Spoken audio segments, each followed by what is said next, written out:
नमस्कार। Great man international school की online classes में मैं आपका स्वागत करता हूं।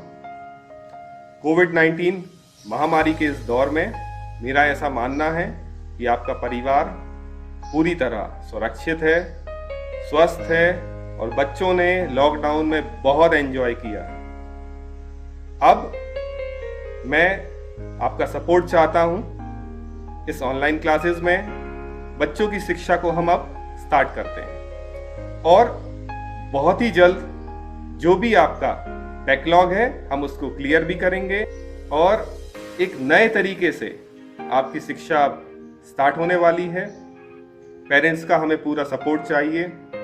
आप लोग पिछले 10 सालों से लगातार हमें सपोर्ट करते आए हैं और मेरा ऐसा मानना है कि अगर हम और आप मिलकर चाहेंगे तो बच्चों की शिक्षा का कोई नुकसान नहीं होने वाला है और हमें और आपको मिलकर अब एक रीस्टार्ट करना है।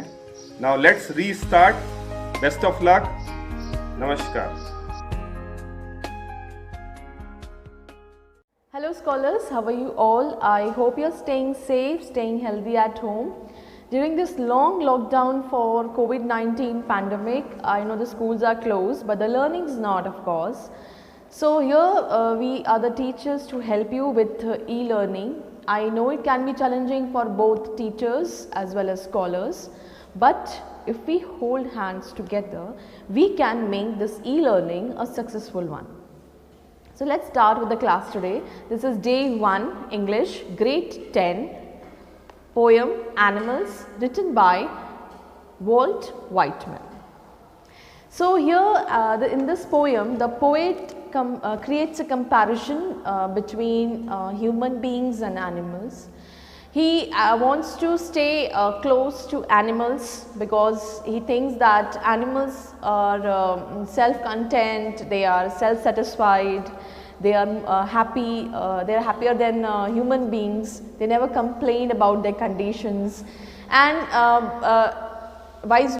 If we see human beings, they always have complaints about their conditions, they always complains to God, and they are not self-satisfied. But animals, their love is genuine. They actually sometimes better than, they can express their love better than human beings. So this is the comparison created in this poem, and the poet explains things here. Let's see. I hope you are having books open in front of you. Let's start with the first stanza. I think I could turn and live with animals. They are so placid and self-contained. I stand and look at them long and long.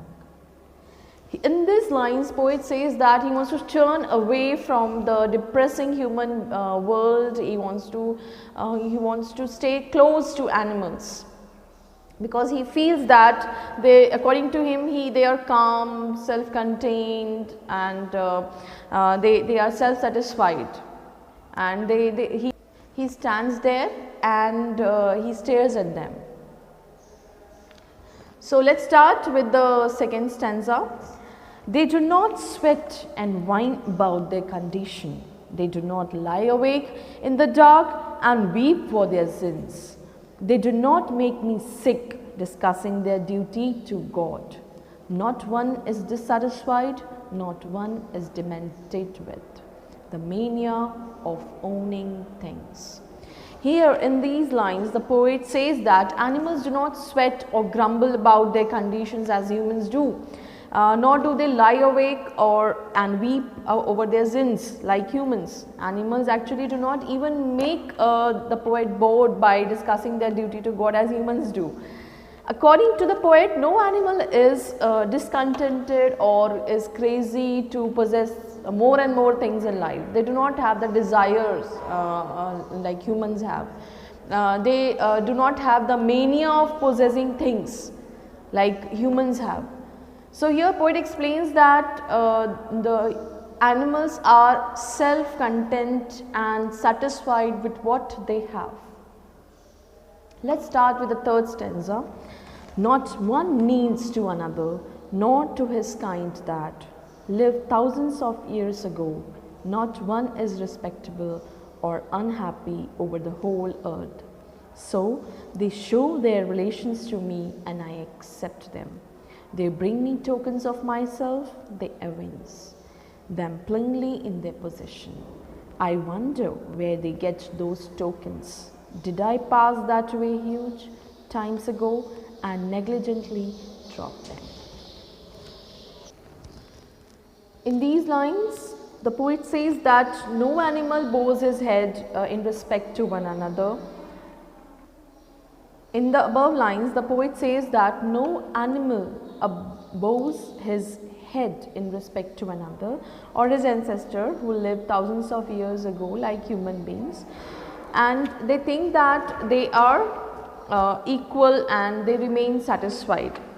Even the poet has a deep desire to learn from animals. They do not have any kind of falsehood, and sometimes the poet is surprised.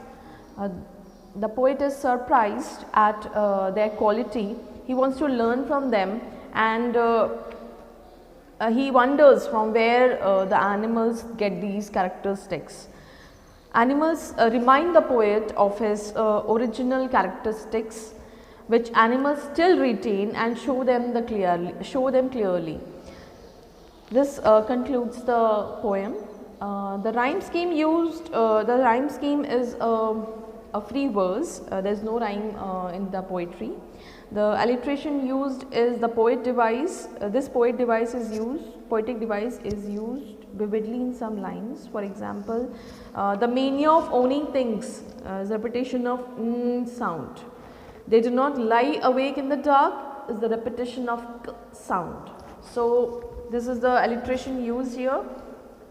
I will I'm sharing the assignment in the description box, and I am even giving you some notes and including some extra practice question which you need to make the notes in your notebook. We'll meet in the next class. Till then, stay safe, stay happy. Bye bye.